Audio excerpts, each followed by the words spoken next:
Hey guys, Archie Luxury here on the Marcus Allen Frishman Show.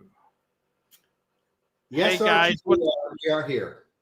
What's going on? What's going on? I'm trying to adjust my light, which is not good today. I must say I am Marcus Allen Frishman, and you're not. Welcome to my show. Hey, fantastic news there. We're now doing the clock instead of 6:30, and we actually started late. Sorry, my delay. No Cheers. problems at all. That's perfectly okay. Hey, my friend, what's going on in your world there? What's been happening in the last week? Well, let's see. I recovered from the tooth problem, which really was painful. God almighty. And as I told you, I moved to a secret location near the beach. Yes, sir. In a simple apartment, somewhat luxury though, and I'm going to rent my home out, and so that is causing a lot of distraction to my normal daily routine because I have a lot to do on both ends of those two homes. So, but here I am in my new pad near the beach, loving it in Southern California. Hey, that's great there. I found something, Archie, in my, in packing, several things pop up. I have a couple of interesting things to share with you, if you don't mind. Yes. So this book is called Circles of Life, written by Imelda Marcos, the former First Lady of the Philippines, and whose son is now president of the Philippines, and whose husband was president of the Philippines. And she was my lunchmate in the Philippines. Yes. I was called the ambassador from California. I really was not the ambassador, although my official door posting by the state of California actually changed it to ambassador. But the official title was liaison to the Philippines because California, it's like a country, the fourth most significant financially feasible country in the world under Japan, Germany, United States, and then California. In that capacity, we became the third largest investor in the Philippines. And California had threatened to divest, and the Philippine economy, the stock market, collapsed on the threat of possible divestment. I single-handedly, alone in a room, no exaggeration here, and I exaggerate. I am underplaying it. I'll just be one. Well, I'll tell the story. I saved the Philippine economy single-handedly. And the president at the time, known as GMA, Gloria, the president, she and her son, which is the State of the Union, and the year must have been 2004. I arrived in 2003 to be honored by her in July, the morning of the coup. I was the last flight to land before the airports were closed. And this was to embark upon my rising from liaison to ambassador to the Philippines. And as the Speaker of the House of Representatives told the real ambassador to the Philippines from America, a Spanish man whose name escapes me, in the lobby of his home while I was waiting to have breakfast for him, he said, "Mr. Ambassador," I have a picture of this on my Facebook at the very moment I am handing the ambassador my card. The Speaker of the House of Representatives of the Philippines said to the American ambassador, "Mr. Ambassador, I'd like you to meet Marcus Allen Frishman, the real ambassador from America, the only ambassador who cares about the Philippines, the only ambassador who's done anything to help us from America." Those 3 points were memorized, embossed in my brain, leaving that breakfast where he and I had breakfast after he had apparently a shouting match with the ambassador before me in a meeting, because America was denying favored nation status and other significant financial components to the Philippine government because they deemed the president at the time a criminal enterprise. Now, that was not publicly announced. We're doing the backstory here. Publicly, oh, they're the favorite, one of the favorite allies. But in reality, there were many certain specific financial categories that we bestow upon our friends, and they were denied almost all of them. And Gloria, the president of the Philippines, made an unannounced visit at some point to America and was rebuffed by the president of the United States. He wouldn't meet with her. She was deemed, the president there was deemed a criminal component. And that's why she could not get favored nation status. Meantime, that's why the ambassador was told, the American ambassador was told by the Speaker of the House of Representatives to his face, Mr. Ambassador, I'd like you to meet the real ambassador from America, the only ambassador who's helped the Philippine people, the only ambassador who cares about the Filipinos. And then the speaker introduced me to the American ambassador, who had been trying to get me to parties on the tennis court of the American embassy for months. I have never been to the American embassy in person. Later, of course, I became a terrorist hunter, and my handlers through the State Department took a different position when I became connected to that and ultimately went public with it. But the point of this story is this book that Miss Marcos, my lunchmate in the Philippines, and it was tough trying to treat her. I think I only treated her twice. She sent me this in person when we met. Oh, wow. And she says, and I have some pictures. You've seen the pictures. I haven't had them handy. Yes. I just moved to a little apartment by the beach to have beach time. And here we are. July. This is, well, it should be July. I think that's what she's saying. July, because I was there in July. July 2023. To dear Marcus, quote, she quotes herself, quote, let us all make a beautiful world, unquote. Love and best wishes, Yamilda, it looks like an L, I don't know, remember her middle name, Marcos. And there it is. And we have a slew of pictures and gatherings, and we meet constantly. And she is taken ill, and I was invited to the inauguration of her son. Both her son and her husband were present in the Philippines. And boy, she has stories to tell, Archie. To make a long story short, my role there was to save this to be honored by the Philippine government. And eventually I became so well known in the Philippines at such a public level that I was approached by Southern terrorist group intermediaries, General Ray, we'll call him. He was a member of the Philippine military. He was not a general, lieutenant colonel, I believe, but his nickname was General Ray. All Filipinos have nicknames. General Ray recruited me to assist a project with the State Department, CIA, and do some terrorist hunting. We found him and we killed him. It took 5 years. And I was responsible for that.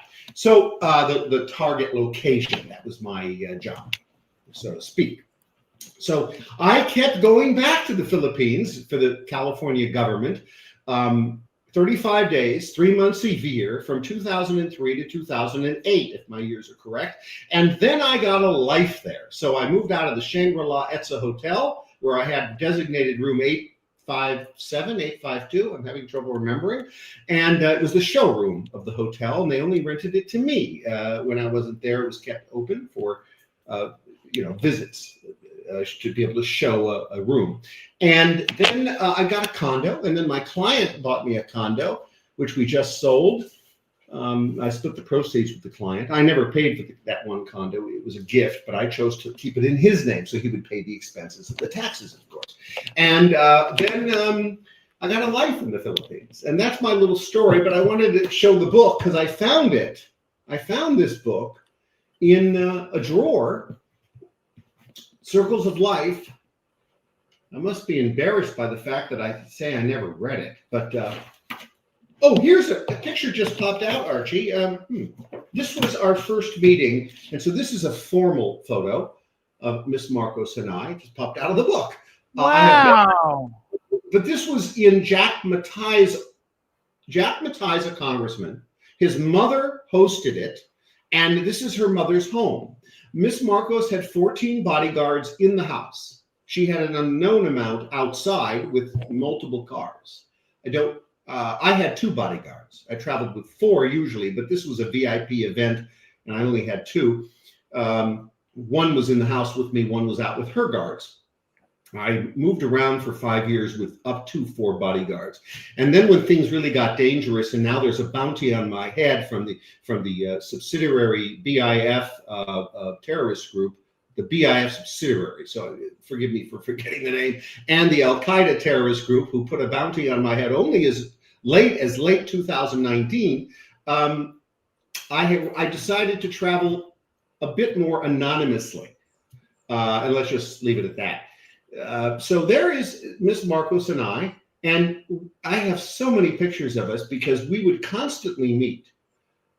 She gave me a tour of her Makati apartment, which has a story in itself. I could tell it's fascinating. There's not a picture of her husband on the wall. They're all her, floor to ceiling, wall to wall, all 4 walls of the room.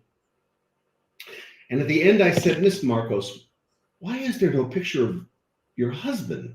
It's you and all these dignitaries and VIPs and government officials. And she said, she paused and looked up and she said, I was like the Secretary of State. That was my job. I met with those people. And indeed she did, because her husband was nowhere to be seen in any of these photos, which were typically red carpet arrivals of heads of state, movie stars, everything from the Beatles to the ambassador of Australia. In fact, she told me she was going to stab the ambassador to Australia in the heart. That was her first story. She told me at the table, I don't know what, it must have been, was one of the ambassadors during the year of her tenure. And it's a great story. I mean, I have so many stories I can tell that she shared.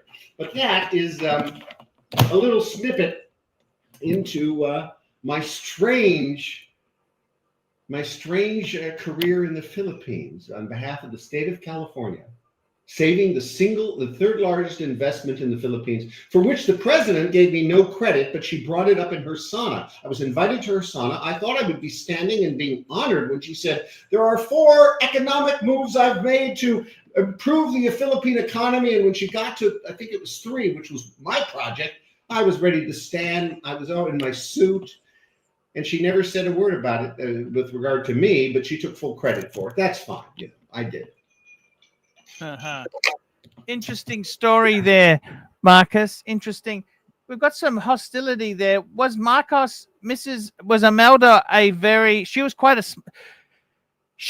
smart lady. A lot of these books, or they were ghost written, a lot of these books. Well, what do you mean a lot of these books? I don't. She wrote a few books. Oh, yeah. I just don't know that. I mean, she gave me this. Who knows? You know what I did say to her? I said I would love to do the story of her life, but she called me Little George Hamilton, Little George, because she knew George, and she thought I looked like him. I had a dark tan. I always had somewhat of a tan, and I don't know why she would call me that, Little George. Filipinos tend to nickname people, and they make their own nicknames up, and that was my nickname, only for her, Little George. George Hamilton, he's 30, 40 years older than me. He looks great, though. I mean, if you've seen some pictures of George Hamilton, my God. But yeah, I went there on behalf of the state of California, and on behalf of the state of California, I was bestowed upon this badge. I actually have 2 of them. One's flat, one's kind of rounded. You can wear without it bulging out of the wallet. And this certifies that I was a California constitutional officer. What is that? A constitutional officer, my count's correct, it's the jobs listed in the state constitution. There are 14 of them. Some are elected, some are appointed. One was the governor, one was me. And then there were some more important people in between than me, less important than the governor. And I controlled the largest agency in California as a political appointee. And before that, of course, I did other things in politics, career political appointee, I served in Washington, I served in the city council, I served in the county supervisors, I served in the legislature, I ran the agency that is the largest office, constitutional office. My boss was elected, but the second in command is also a constitutional office in the particular position I had. Not all second in commands in California are constitutional officers. For instance, the chief of staff of the governor is not a constitutional officer, but the deputy secretary of state, the deputy attorney general, the deputy other deputies like myself of an agency under an elected were deemed constitutional officers.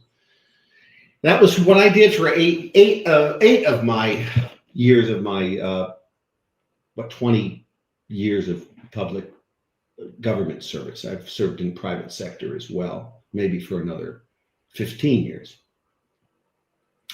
So, yeah, somebody said that he was granted a squirt gun too. Well, I have a gun at my disposal, in arm's reach almost. If I could just stretch my arm around the corner a little bit, I could show you a nice revolver.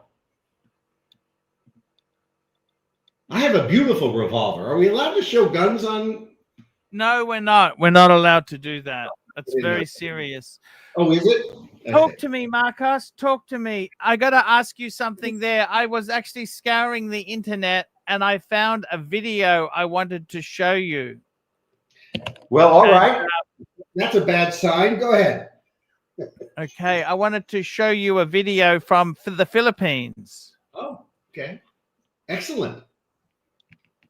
And let's take a look here. Okay, so here we go. We're back again. We are driving almost 1 hour to get here from Makati. And then finally, I don't know what's the name, Travis, but the foreigner who is begging for everyday life to survive. So there's a foreigner in the Philippines who's begging for money to survive. There is a theme of that on YouTube. I've seen several of them. Go ahead. He's here, right? Like that. Oh, so you live here? Yeah, just big enough for a bed. Can we go in? How are you? Nah, I've been better. Things are just really hard. Oh yeah. How long you've been here in Philippines? 3.5 years. Oh wow, 3.5 years. That was long. Wait, where are you from? America. America. What states? Indiana. Indiana. You're familiar? Next to Illinois. Illinois. I know Illinois. Yeah, right next to Illinois. What's the reason why you go here in Philippines? To get married. Oh, to get married. Yeah. Oh, it's okay to ask again, like, what happened? Oh, I mean, it's a long story. It's a long story. Basically, he put money into a business that didn't go so well. In the Philippines or in a... Yes. Oh, look, I see these guys trying to start a business in the Philippines.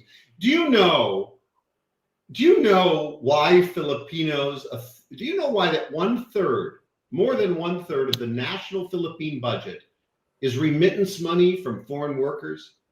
It's because there aren't jobs or work in the Philippines. It is very difficult. Now, forget about the job part. Let's go to what's even more difficult. Being a businessman in the Philippines first of all, you need a Philippine partner, or you're going to be completely illegal. He must own majority of the business, and then good luck, because the monopolies that control Philippine businesses, all of them, we don't have any sense of this in the West. There is one guy that owns all the malls. Well, really, there's two, right? There's one guy that owns, I could run through the list. One guy, one woman, one guy, one woman, and we just fill in the blank of whatever business you might come up with, and they're all owned in a monopoly fashion by the controlling families, quote unquote, the oligarchy of the Philippines, who has created a slave caste by choice because there's nothing third world about them. They have the finances of a first world country. They have amazing debt, but the fact is they're not short of money. Like all the other third world countries are broke. The Philippines is rich. The government is massively rich. 4.5% of the population there are as wealthy as the 1% of Americans. Okay, we call it our 1%ers. Well, our 1%ers are 4.5%, almost 5% of the Philippines and growing. That's a massive amount of wealth of individuals controlled in the Philippines. So this guy think he's gonna come there and break your business and make money. I'll end with this. If you get to the Philippines and you're homeless as a Westerner, Yep. there is, I say politely, of course, and I do feel sorry for him, and maybe we should pray for him after we get off this. But you are a fool, and you are pathetic. And I've not offered my opinion. I just gave you empirical fact because of the complexities of dreaming you're going to have a business in the Philippines. Oh yeah, there's exceptions to everything. It's unlikely. And then the scams that will override you. You have no idea all the business proposals. I had the head of Chowking. Look that up. I believe, correct me if I'm wrong, Chowking might make McDonald's look like a corner store. And it's all over, it's everywhere. He offered me one Chowking. Now, I'm not a businessman, Archie. I'm a consultant. I'm a career political appointee. That's not a businessman. I wasn't going to take him up on it. All the scams that have approached me in the Philippines, because legitimate businesses are scams. The scams are institutionalized. So when I say it's a scam, I'm going to tell you that the national cable company is a scam. Let me repeat it. The national cable company is a scam. So it's just, everything's a scam in the Philippines. I'm slightly exaggerating to make my point. But that's life, and you have to be prepared to deal with it. I've lived there 4 months a year since 2003. And I have all that's, I'm embedded in that country. I have multiple bank accounts because I travel, the travel money, not income money. And I have 2 properties until recently. I have 1 now. And I've been engaged 4 times. We know that each time none of those women would move or leave the Philippines because they're from the wealthy stock. And of course, wealthy stock don't want to come to America. And if they do, they come for very specialized reasons and go home. Yeah, this poor guy. We're going to keep playing it? Yep, let's have a look here. I ran on the street to survive. Oh, yeah. How long you are begging? Well, I've only had to do it so far for a little over a month. Oh, just a month? Really? Oh, like you don't have any choice to do. What's your profession before? Well, I was a manager at Taco Bell and a manager at Domino's Pizza because she's here in Kaluki. What should he do if you find yourself stuck in the Philippines with no money? What should you do? Go to your embassy? Yeah, I don't know how much they'll give you a ticket back home. But you know what? They'll, he's a manager of the Taco Bell in America. They have Taco Bells in the Philippines, but you can't just, get a job in the Philippines. This isn't like America where illegals just get a job. You will be arrested. You'll be deported. You'll be barred from the country, and no one will hire you. You have to have a work visa. We're presuming he doesn't have a work visa. So although he's qualified for Taco Bell, they're not going to let him work at Taco Bell, take a job from a Filipino. I mean, he's not, he wants to start a business. I don't know what that is. Maybe we'll find out. It's a terrible idea. You need to go with money, and you don't need much of it. And you can have a fabulous life. That is true. Kalokan. Taking care of.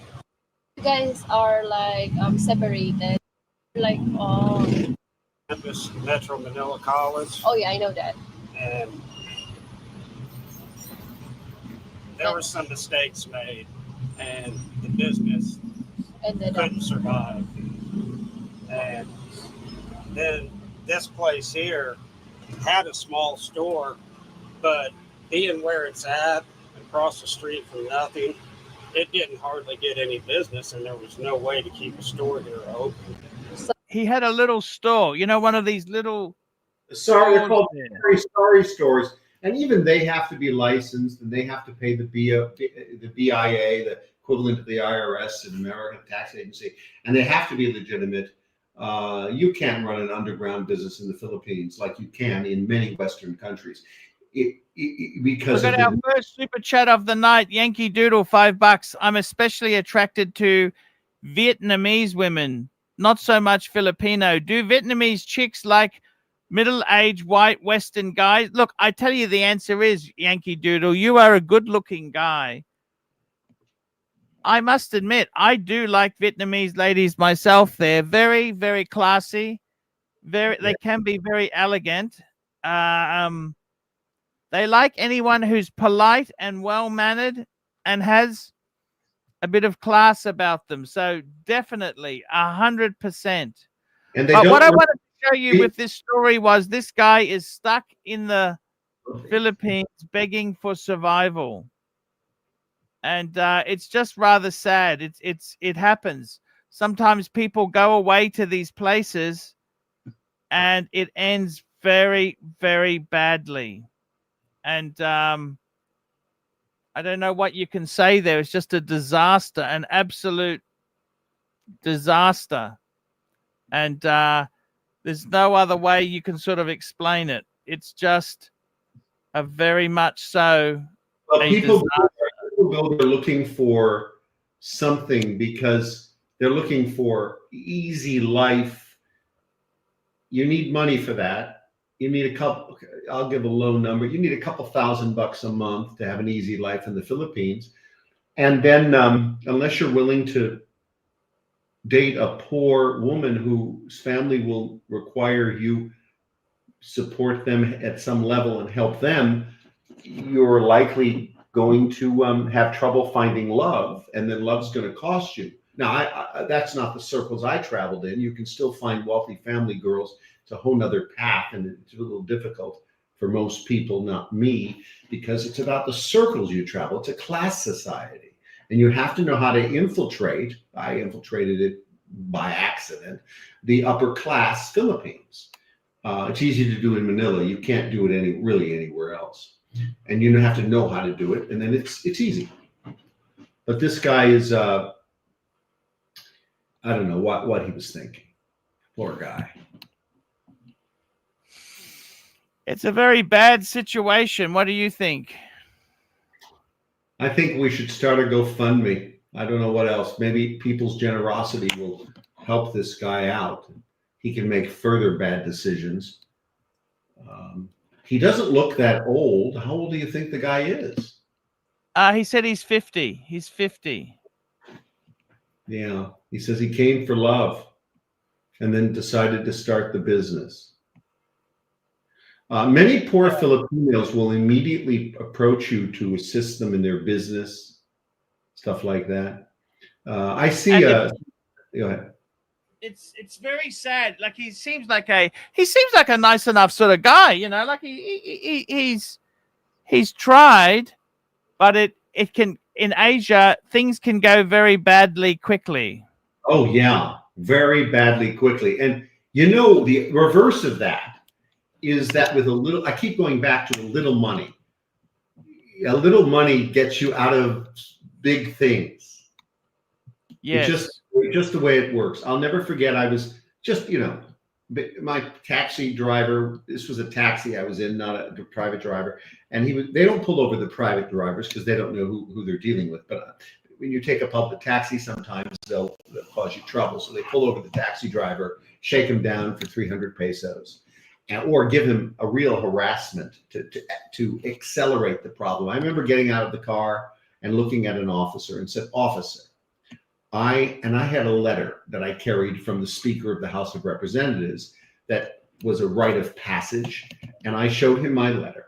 And I said, "Certainly we could pay the fine now." And I handed him 300 pesos on behalf of the driver. And he said, "Yes, sir." And he stepped away and left. They don't like to give foreigners trouble, but they'll They're local Filipinos' trouble. Let me tell you that. A foreigner is very safe in Manila. If you leave Manila, all bets are off. I see. Good point there. The reason for showing this here is just to show you that sometimes things can go very bad. Very, very bad, very quickly. Who have we got here? We got some super chats. Ken Newton, $2. Link to join. Well, the link is only we actually run a show, just me and Marcus. We normally don't let other people on. Chief Tit, member for 1 month. Are you a sleeper cell now that you're infiltrated? I'm a sleeper cell now that I'm infiltrated. I don't quite I'm neither a sleeper cell nor infiltrated. I'm not sure I understand it, the question. But I'm neither a sleeper. I think that's a joke of some sort because I don't. There's somebody asking if I sniffed Milda Marco's shoes. No, but I will tell you a joke she told me. I think she told it to me well after meeting her many times. She said, you know, Marcus, they went into my closet looking for skeletons. I'm sorry. And they found shoes. They found shoes. That's right. I'm sorry. Almost blew the punchline. And some guy says this guy's full of shit. That's one of your watch aficionados. Of course, he doesn't know what he's talking about. It's amazing how fast people judge you. You know, it's judge you. I'm amazed by that. Yes. Speaking of being judged, I have a picture on my Facebook, and somebody came into my Facebook recently because it was a public photo. Some of my pictures and videos are public, not all. And they sent me a message, and they said immediately, in the context of what they were talking about, they said, I see you're with this woman. You must be married to her. This must be your wife. Some language like that, which a declaratory statement. Yeah. And I emailed the message. You'll get my point here. I emailed a message back to this person, and I said, if I was standing next to a man, would you say he was my gay lover? Where would you draw a conclusion from that visual? Because a man is standing next to a woman, he's his wife, his girlfriend. For all I know, it could be a complete stranger or a fan. You know, I had some fans that took pictures of me. Maybe I don't like to take full body selfies. I don't know. So people judge you. It's a terrible thing. Everyone, let's just believe what people tell you until you have reason not to. Reason, not emotional baggage that creates fake things in your head. Is someone saying the super chat option is broken, Archie? I don't think it is. Maybe you need to get a better Wi-Fi system. Now, people are asking for Edith. Edith will be back someday. She knew the show was available. She works from 3 to 11 Florida time, and that conflicts with our time here, unless she's off. And yes, it's so, you know, what happens to people who are stuck overseas? Did you have much to do with people who are stuck overseas in the Philippines and have absolutely no money? I've heard of it, and I've watched YouTube videos about these events, and the embassy will help you at some level, but they'll do a full investigation to make sure you don't have a family, you don't have any means or friends, and in the end, America will take care of you. They'll send you back, and there'll be someone to help you sort your life out here. But you want to be, you don't want to overstay your visa in the Philippines. Now, Americans get a certain amount of time visa-less, and then you have to apply for a visa, and they'll give various extensions, and they've recently updated the statuses. But if you overstay, you're going to be fined. You can't get out. I used to routinely overstay, but because I was a VIP, because I had no time to go upgrade my visa, I would just pay the fine at the airport. Now, when they stopped that, and my embassy, my Philippine immigration representative, who I have a personal one, he was the man that actually physically signs every visa. There's one man, and he signs every visa in an office. He's the visa signator. And I would visit him, and he'd sign me off and give me one visit, one extension. I was in and out of immigration in 15 minutes while all the other foreigners were in line for 2 hours. But I used to not do that, overstay and just pay the fine. And then one day they reached out to me and said, you can't pay the fine anymore. We don't do it. We'll just not let you fly. Oh my God. So I had to report to the Office of Immigration in the Intramuros location of the Philippines in Manila, and the visa signing officer would expedite my extensions, and so I always got a visa after that. But they treat That's people. the problem, isn't it? Really. What's that, Archie? That's the problem, isn't it? You got to be so careful, don't you? You want to be careful. You don't want to give the Philippines any reason to bar you or block you or cause you trouble, because they will. And foreigners cause all sorts of trouble there. Yes. I watch the foreigners. I see what they're doing. They cause all sorts of trouble.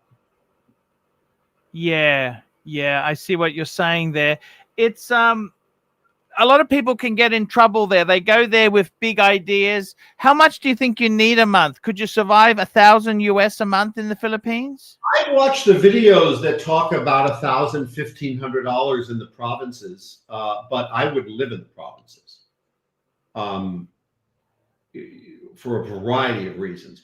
But in Manila, you need a couple $1,000, and that will get you a lot. Now, I know what I spend in the Philippines. I spend twice that in a month, but that's because I'm on the planes. I'm in hotels. I like to move around. I don't stay in my condo. You're expected to treat everybody because you're the American. If you're taking people out to lunches and dinners. And particularly now that I'm no longer an official. In the old days, I was always treated to bad food. I didn't like the Philippine food. So anyway, yes, Archie, $2,000, you can live very well. Now on $4,000, I'll be able to have an unlimited driver, 12 hours a day, 2 drivers in a shift. If I wanted to, as I used to, because I didn't want one driver, one shift. And or you can just take taxis or Ubers for every outing. You can fly. You can pay $700 or $800 or $1,000 in rent and have a beautiful, beautiful, gorgeous A-class level. So it takes very little. You gave me a statistic that I found it quite alarming. You said something like 70% of people are unemployed. Yeah, they're unemployed. They're supported by that 15 or 20% workers that are employed, and also the super rich trickle down because Filipinos share their income. They share their wealth with family members. It's a thing they do. That's who supports all those people. Yes. So you'll meet a family and you'll learn they have 2, 3, 4 children. One of them will say, in this category of people, one of them will say, I'm the breadwinner. I'm supporting my siblings, my mother and father. And there might be 2 breadwinners. And they make this decision. Well, a couple of the kids will go to college and the others will work. And maybe the ones that are working will go to college later. So that's how that group manages its money. And they're all very generous with each other because they feel an obligation to share their problems and their wealth with each other. You know, Americans don't do that. If I had a brother and he couldn't pay his cell phone bill, I doubt very much I would get a text message, typically in the United States, from my brother. I don't have a brother, but if I did, hey, Marcus, I can't pay my cell phone bill. You know, that won't happen in the US. I mean, we might not know that the brother couldn't pay his bill that month. We wouldn't even know it as a general rule.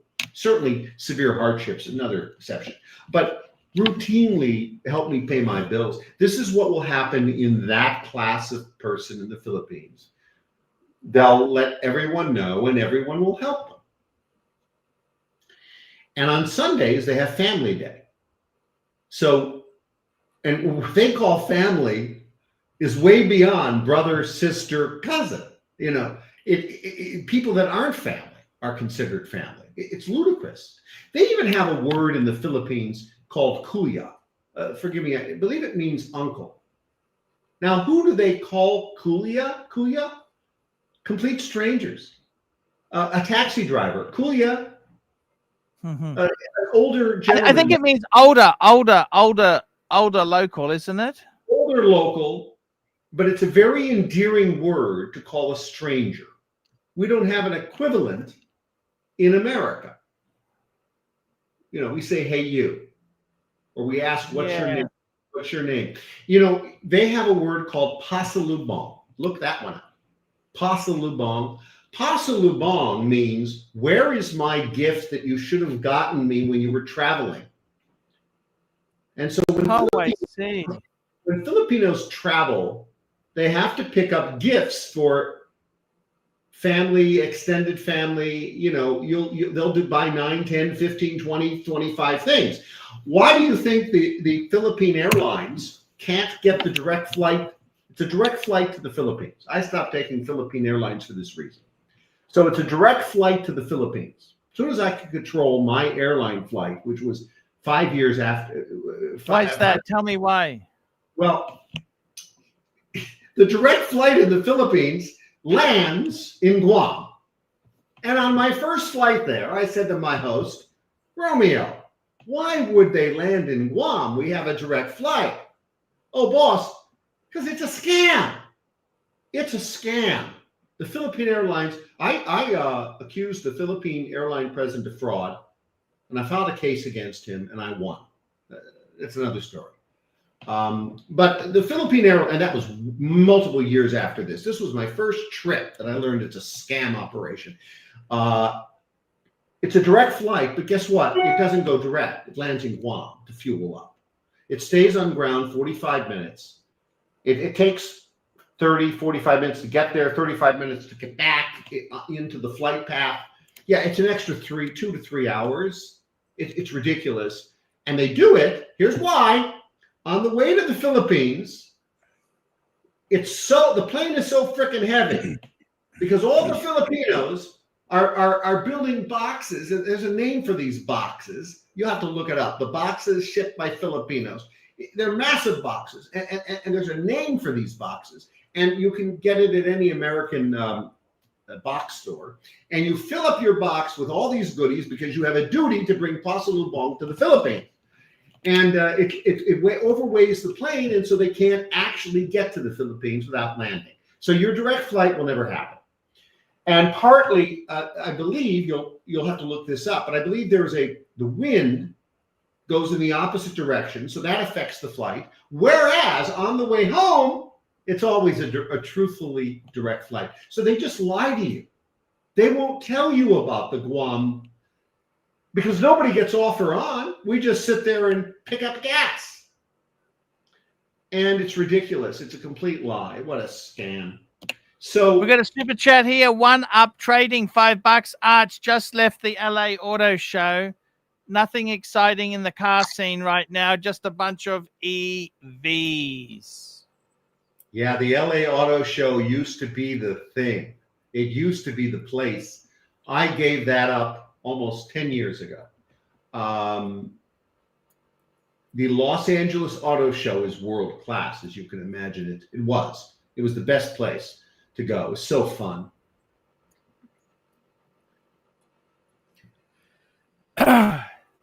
It's interesting. I just wanted to share that story of that American who is down on his luck there.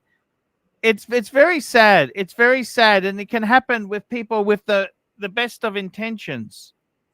And the funny thing is, as you say, these American men go there looking for love often, and they can be really sucked dry of all their money. It's so easy to happen. If they're marginal, many marginal people go there and survive because they go to the well, here's how you do that. You go to the province, you have $1,000, $1,500 a month, and you don't need to run an air conditioner 24 hours a day. You're okay with fans. Electric bills in the Philippines was singly my largest expense. I have 2 air conditioners. I run 24 hours a day, even if I'm not there. But there are Americans that can, because they don't come from California, they don't come from Florida, they come from wherever they come from, and they can deal with the weather there more than I can. But they will deal with fans. You know, Archie, we have somebody that has been around a while in your chats. They use my old dead dog Walter's picture. I used to call him Sir Walter Raleigh. Yeah. And their name is @not Sir Walter. And they use my old dog's picture. I have no idea who these people are. Marcus, I fell in love with one of the security guards. Marcus fell in love with one of the security guards, like the movie Bodyguard. My security guards were men, and they weren't security guards, they were bodyguards. One of them worked for the mayor, and I extracted him from his staff. And then he became a good friend of mine. His name is Rainier. And Rainier and Louis, and the 2 other guys that were connected to them. But the 2, Rainier and Louis, are connected to me. And Rainier used to be a recipient of some of my gifts. And when I would give him gifts, he would give them to people. And one day I said to Rainier, this is another Filipino thing, Rainier, where's the shoes I got you? Oh, boss, my brother needed to wear the shoes, so I gave them to him. I let him have it. I said, if you give my gifts to people, I bought him a watch, I remember. If you give my gifts to people, I'm never going to buy you another gift. It's not an American thing. You know. Now, look, the Philippines has wonderful traditions that we don't have. There's so many wonderful things to say about the Filipinos and Philippines, but that's not as interesting as the critical stuff. The loud music that blasts outside every venue. When I say venue, you just walk down the street, every single store has music blasting out of it in the hallway. They have speakers along the sidewalks, blasting in the restaurants. I enter a restaurant, I get them to turn down the music. They do that. They're very accommodating. And, you know, the cold food and you know, just so many things you have to deal with in the Philippines. Yes, that's always the case there. And it's, what can you do? What can you do? What can you do? It's you can't do much, but focus on, because I have a video, the terrible things I hate about the Philippines. It's very entertaining. People think I'm so negative. Look, I do it for fun. You can focus on all the great things. Look, the fact that Filipinos have this sense of family that is just so close, and they put on these Sunday events with family, I think that's fabulous. We don't really do that. We don't. When I say family, Archie, they're inviting uncles and cousins and neighbors and everyone's family. A family gathering in America is, you know, your wife and your children. Maybe your parents? Yes. Maybe not. Yes. No, that's very true. I wanted to ask you, what is, you yourself, you've decided you moved out of the big house and you moved into the beach house. Yeah. Near beach. Near beach. It's not on the sand. It's 3 miles from the beach, but down one road is just one road to Pacific Coast Highway, which is where the beach is at. Yeah. And I'm not disclosing my exact location. No, of course. Yeah. How do you find it? Do you enjoy the change? Oh, well, first of all, change just in and of itself is exciting. And I had been at the same residence. I ordered that little house to be built in 2004, moved in 2005, and didn't really enjoy my home until 2008 when I ended government service and had time to spend there. And then so change in and of itself. But then this idea that rental market is so substantial in Los Angeles that I could get thousands of dollars a month for my home is rather interesting. And then that pays for this and gives me some extra. And Archie, I'm transitioning. I'm trying to not work, not do consulting. I've been doing consulting since 2010 consistently. Now, while my income was substantial, my workload never was. I don't think I worked more than 20 or 25 hours a week, and that was the maximum in all those years. And I took 4 months vacation a year, so it's not a lot of work. But I didn't want to do that. I'm a man of leisure, so I want to not work. And I have a retirement. I have my savings, but I don't want to touch that. And I would like to see if I could live on my significantly reduced budget, which doesn't involve income from work. And I'm excited about that. I remember bragging to friends recently, as of January 1, 2026, my goal is to have zero work income. I've never had a goal in my life, swear to God. I haven't. I have a goal. Zero work income as of January 1, 2026. Now, I have closed my consulting group. I have been appointed to another group, but they don't pay me. They just use me to get clients. And that's my goal, and I'm going to do it. And this is working. It's absolutely working. So I'm very happy here. Now I moved. It's what's cold. happening with Miss Winkle? Would you ever move in with her? I would move when she's ready to commit to a full-time relationship and not be off on her work ventures. Do you have enough money to support her? Yes, but I'm sure I made clear to you, she'll be supporting me. Yes. In more ways than one. Yes. And then maybe we could expand my lifestyle. So I'm not, I'm living within this new budget, which is nice. It's kind of a thing I've never done in my whole life, frankly. But, I like this EDW 6410. I had a family once, he says. There are advantages to not having a family. I have two sisters. Let's just put it this way. I've always considered myself an only child. Yes. It's quite fascinating. I must say, it's quite fascinating to. I'd never imagine you downsizing like you have done there. There's a lot of people who are moving away from LA. The taxes are killers. The taxes are very high. Taxes. I'm out of LA.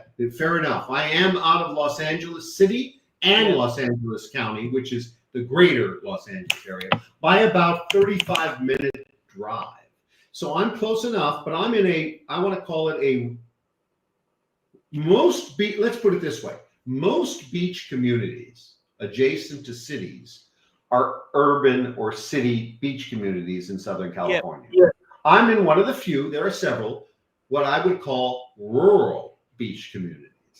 I have farmland surrounding me, but I'm in a very significant upscale designated neighborhood.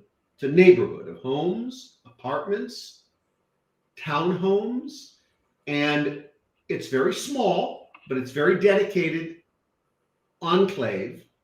And it's 13 miles from any structure or building, meaning all of these homes, apartments, and townhomes, you have to get in the car, drive 13 miles before you discover a gas station, a Jack in the Box. There's nothing between me and anything 13 miles. Now, that may not sound like a lot from a guy from Australia. I don't know. But when you come from Los Angeles, there's no such thing as being 1 mile from anything.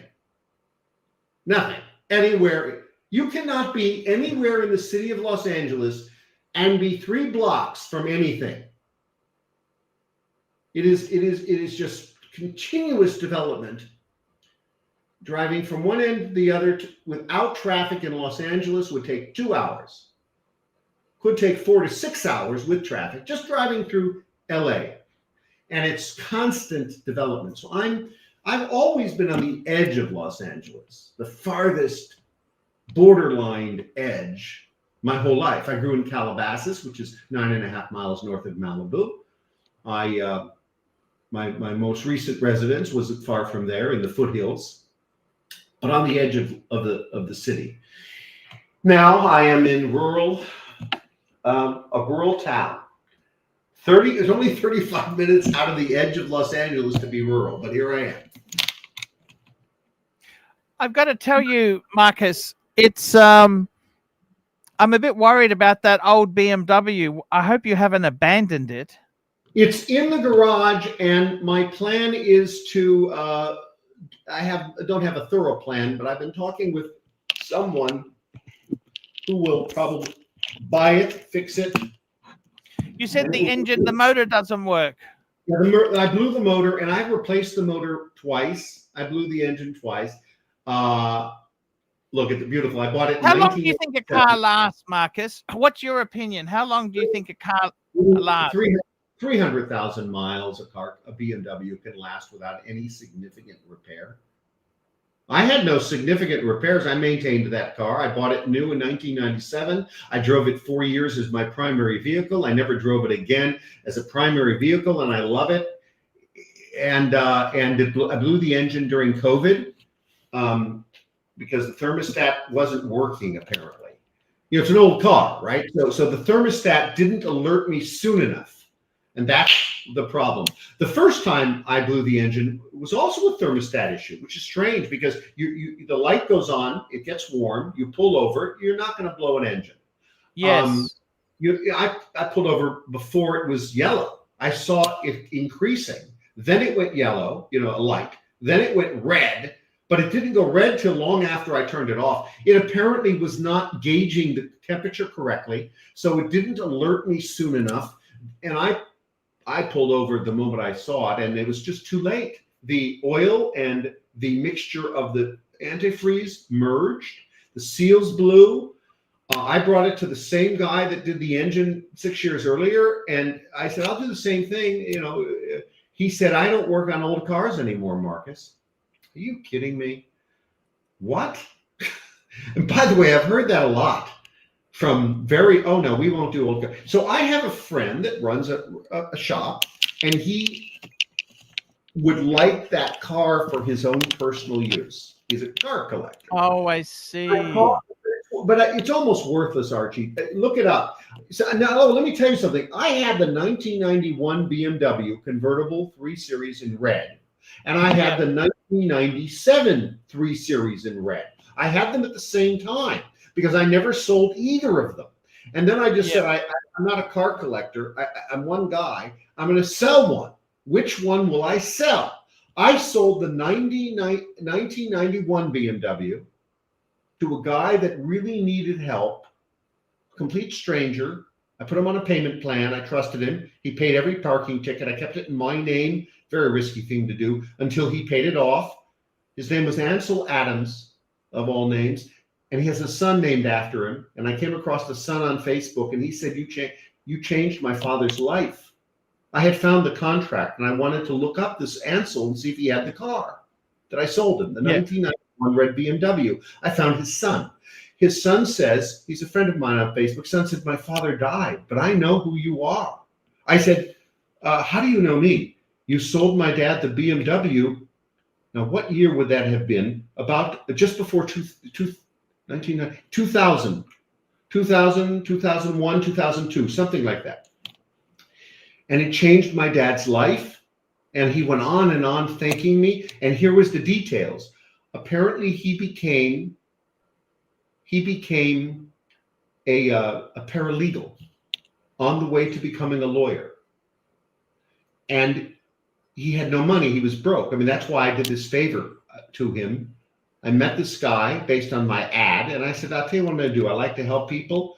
You just give me $400 a month to pay this off. I'll keep it in my name. You pay every darn parking ticket because it's going to come to me. And if you don't, I'm going to have the car towed. And I put a GPS locator, and I said, let's do this. And we did. And he was so grateful. I never talked to him again. He paid his bills, he got parking tickets. He paid every one of them. And I ran into his son who told me. That's a nice story. Yeah, told me his dad needed that. He was coming through recovery and just, alcohol abuse. And anyway, it somehow changed his life just having this car.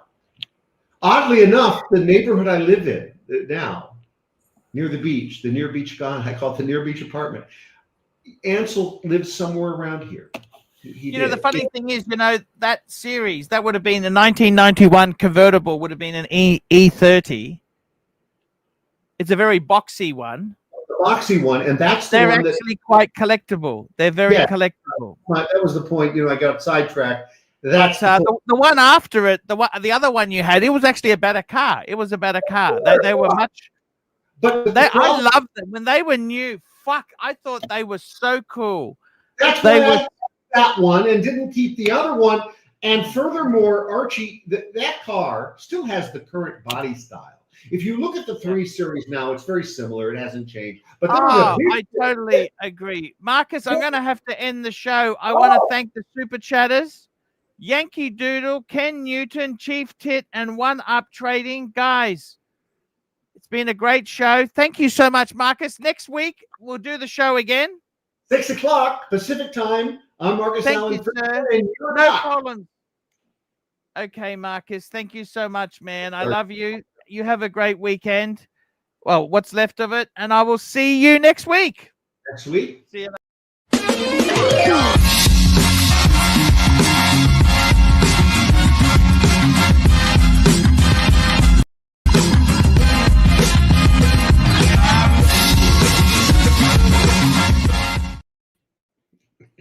Hey, Marcus.